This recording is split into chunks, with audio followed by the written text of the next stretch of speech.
ओम त्र्यंबकेश्वराय नमः। ओम त्र्यंबकेश्वराय नमः। भक्तजनों, हर हर महादेव। श्री शिव महापुराण भाषा चतुर्थ कोटि रुद्र संहिता का 24वां अध्याय त्र्यंबकेश्वर में गौतम ऋषि का प्रभाव। सूत जी बोले, हे श्रेष्ठ ऋषियों, अब मैं पापनाशक उस कथा को कहता हूँ जो कि मैंने गुरु व्यास जी से सुना था। पहले गौतम नाम के एक श्रेष्ठ ऋषि थे जिनकी परम धार्मिक स्त्री का नाम अहिल्या था, जो दक्षिण के ब्रह्म नामक पर्वत पर 10,000 वर्ष तक तप करते रहे। एक समय वहाँ 100 वर्ष तक पानी न बरसा, जिससे पृथ्वी पर कुछ भी गीलापन न रह गया और वृक्षों में कहीं भी पत्ते तक दिखाई न पड़े थे और जीवों के प्राणाशय जल का कहीं नाम नहीं रह गया, जिससे वो वहाँ के मुनि, मनुष्य, पशु और मृगादि सब जीव चारों ओर भाग कर चले। तब ऐसी भयानक अनावृष्टि को देखकर ऋषि तथा ब्राह्मण प्राणायाम में तत्पर हो, कोई कोई ही ध्यान से युक्त हो, उस कठिन समय को व्यतीत करने लगे। गौतम जी ने भी प्राणायाम का आश्रय ले वरुण देवता की प्रसन्नता के लिए 6 मास तक मांगलिक तप किया। उससे प्रसन्न हो वरुण देव जी उन्हें वर देने आए। गौतम जी ने उनसे वर्षा करने की प्रार्थना की। वरुण जी ने कहा, मैं महादेव जी की आज्ञा के बिना कुछ नहीं कर सकता। आप और कोई प्रार्थना कीजिए जिसे मैं पूरा कर सकूं। गौतम जी ने कहा, आप जल राशि के स्वामी हैं, इस कारण आप मुझे जल दान कीजिए, क्योंकि जल दान से बढ़कर नित्य अक्षय तथा दिव्य फल को देने वाला कुछ दूसरा नहीं है। तब गौतम जी की इस प्रार्थना से प्रसन्न हो वरुण जी ने उनसे एक गड्ढा खोदने को कहा। गौतम जी ने हाथ भर एक गड्ढा खोदा। वरुण जी की दिव्य शक्ति से उसमें जल भराया। गड्ढे को भरकर वरुण जी ने गौतम जी से कहा कि तुम्हारा ये गड्ढा अक्षय जल वाला हो तीर्थ होगा और इसे लोग पृथ्वी पर तुम्हारे नाम से पुकारेंगे। यहाँ जो कोई दान, हवन, तप और देवताओं का पूजन तथा पितरों का श्राद्ध करके इससे करेगा, इससे उसे अक्षय फल प्राप्त होगा। सूत जी बोले, इस प्रकार उस महर्षि से प्रार्थना किए हुए वरुण जी वर देकर अंतर ध्यान हो गए और गौतम जी ने मनुष्यों की भलाई कर सुख पाया। महान पुरुषों का आश्रय मनुष्यों को गौरव प्राप्ति का कारण होता है। यही कारण है कि महात्मा लोग बड़ों के स्वरूप को देखते हैं और नीच पुरुष सज्जनों की संगति नहीं करते। मनुष्य जैसों का सेवन करता है वैसा ही फल पाता है। बड़ों की सेवा से बड़कपन और नीच की सेवा से नीचता प्राप्त होती है। सिंह के माध्य की सेवा से मोतियां और गीदड़ के स्थान की सेवा से अस्थियां ही प्राप्त होती हैं। उत्तम पुरुष पराये को दुख नहीं सह सकते और उनके लिए स्वयं दुख पाना अच्छा मानते हैं, किंतु वे दूसरों का दुख दूर करते हैं। दयालु, निर्भिमानी तथा उपकारी एवं जितेंद्रिय, इन चारों प्रकार के पुण्य स्तंभों से पृथ्वी शोभित हो रही है। इस प्रकार समय बड़ी कठिनता से जल पाकर गौतम ऋषि ने विधि पूर्वक अपने नित्य नैमित्तिक कर्मों को किया और हवन के लिए जौ आदि कई प्रकार के धान्यों को बोया तथा वहाँ पर जब वे सब अन्न तथा नाना प्रकार के वृक्ष और विभिन्न प्रकार के पुष्प, फल इत्यादि उत्पन्न हो गए, तो उसे सुनकर वहाँ और भी हजारों ऋषि और पशु पक्षी वन्य जीव भी आए और भूमंडल में वो वन बड़ा ही सुंदर और अक्षय हो गया। जल के संयोग से अनावृष्टि का दुख दूर हो गया। गौतम जी के प्रभाव से अब यह वन समय काटने के उपयुक्त तथा किंचित आनंददायक हो गया है। चतुर्थ 25वां अध्याय गौतम की धर्म व्यवस्था। सूत जी बोले, हे ब्राह्मणों, एक समय जब गौतम ऋषि ने अपने शिष्यों को जल लाने के लिए भेजा, तब वे पात्र लेकर गर्त पर गए। उसी समय वहां जल लेने आई हुई ऋषियों की पत्नियों ने जल के पास गए हुए उन शिष्यों को देखकर जल लेने का विरोध किया और कहा कि पहले हम लोग भर लेंगी, तब तुम दूर से भरना। तब उन शिष्यों ने लौटकर सारा हाल ऋषि से ऋषि पत्नी से कहा। ऋषि पत्नी शिष्यों को समझाकर स्वयं उनके साथ जल लेने गई और गौतम ऋषि को दिया। वे उसी जल से अपना निर्वाह करने लगे। उपरोक्त ऋषि पत्नियों ने क्रोध कर संपूर्ण वृत्तांत उल्टा कर अपने अपने पतियों से कहा और वे सब गौतम ऋषि से क्रोधित हो और गौतम ऋषि के लिए विघ्न के लिए अनेकों उपहार स्वरूप गणेश जी का पूजन किया। तब भक्तों की इच्छा अनुसार फल देने वाले गणेश जी प्रसन्न हो प्रकट हुए वो और बोले, मैं प्रसन्न हूँ, वर मांगो।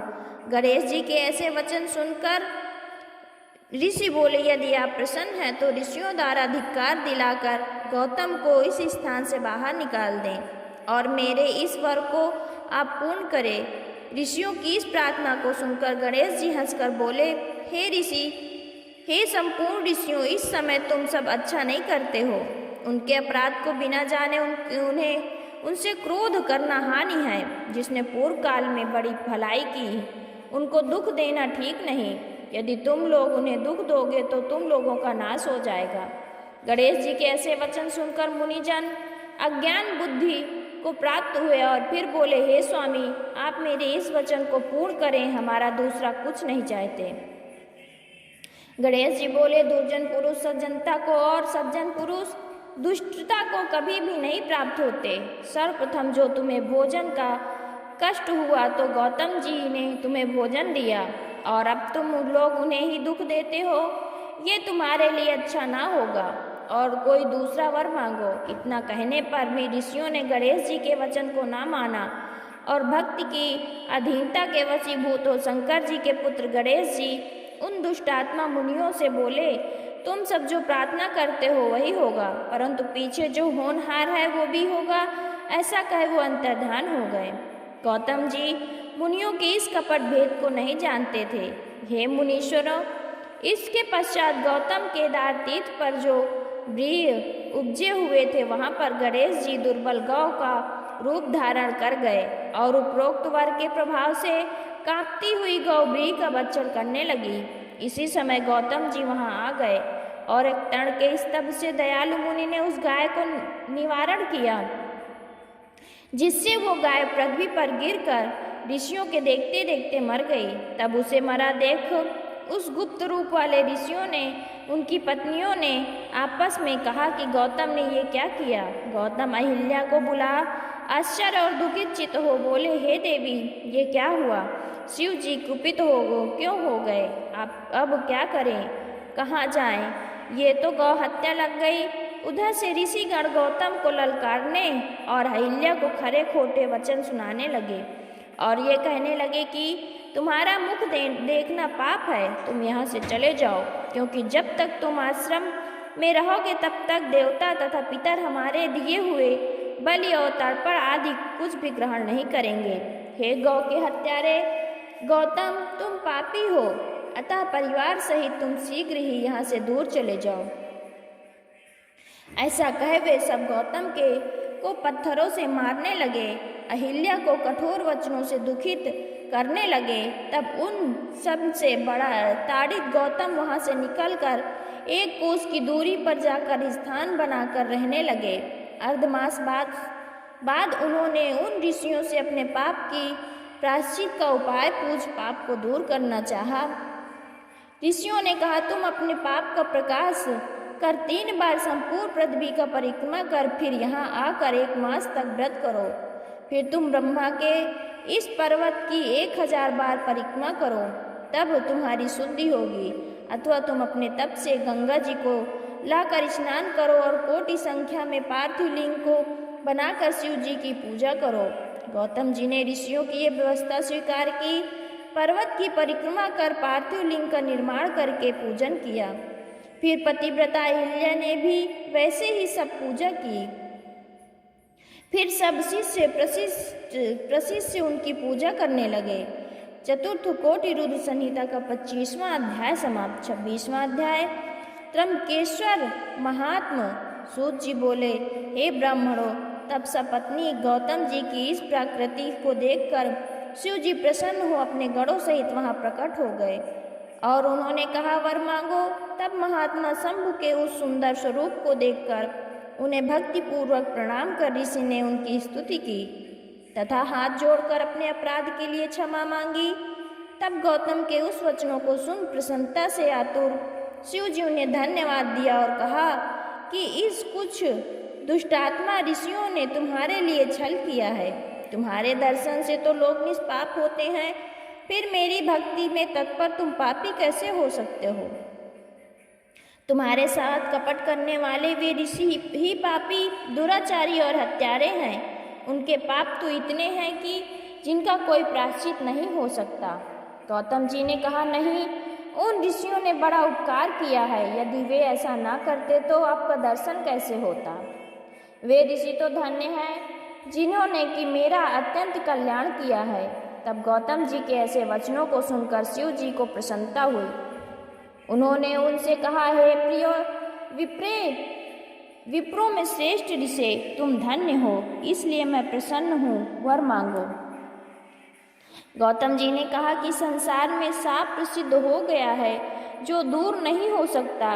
इस कारण मैंने जो सबके समक्ष कहा है उसे पूर्ण कीजिए, क्योंकि जो बात पंचों में कह दी जाती है वो सत्य ही मानी जाती है। अतएव जो कुछ कहा गया है वो हो जाने दीजिए। हे देव, यदि आप मुझ पर प्रसन्न हैं तो गंगा जी को देकर संसार का उपकार कीजिए। आपको नमस्कार है, आपको नमस्कार है।